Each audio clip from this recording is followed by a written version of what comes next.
हिन जदीद दौर जे हिसाब सां इंसान जे तर्ज़ ज़िंदगी जा तौर तरीक़ा बि तब्दील थी रहिया आहिनि।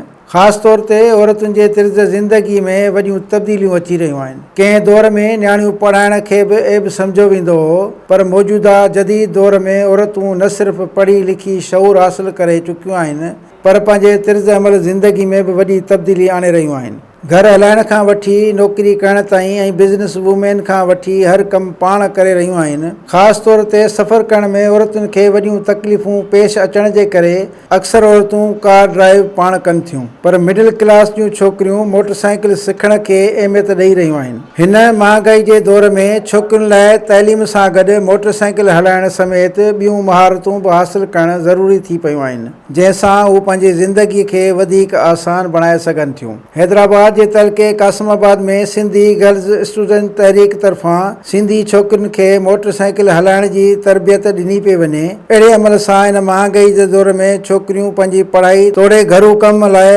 आसानी सां अची वञी सघनि थियूं। जंहिं तहत सिंधी गर्ल्स स्टूडेंट तहरीक ऐं सिंधियाणी तहरीक जे केतिरनि छोकिरियुनि मोटरसाइकिल जी सिख्या हासिल करे वरिती आहे। अहिड़े अमल खे सोशल मीडिया ते वॾो साराहियो पियो वञे।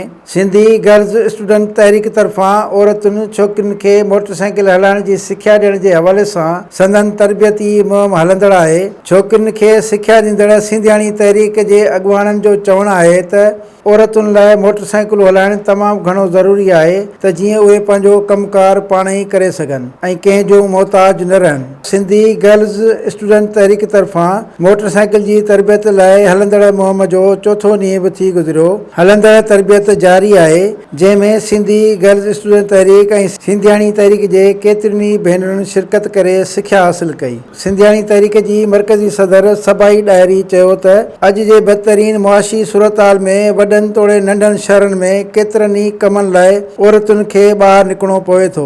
रोज़गार जी मजबूरी सबबि मर्द सुबुह सवेर पंहिंजे नौकरियुनि ऐं गुज़र सफ़र लाइ निकिरी वञनि था। अहिड़ी सूरतहाल में औरत खे ॿारनि जी तइलीम तोड़े इलाज लाइ घर खां ॿाहिरि निकिरणो पवे थो। पेट्रोल जा अघ वधण ऐं महांगाई सबबि रक्षा ऐं ॿियनि सवारियुनि ते तमामु घणो ख़र्च थिए थो।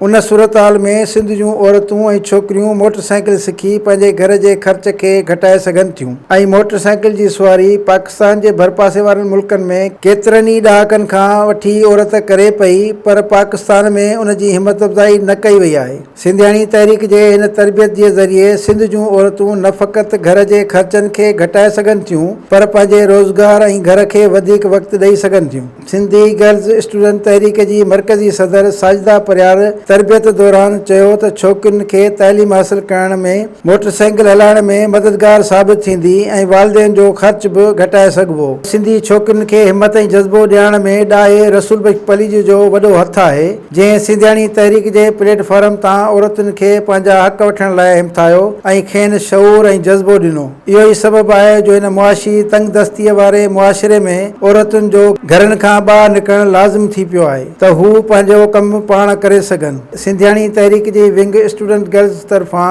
नौजवान छोकिरियुनि खे मोटरसाइकिल हलाइण जी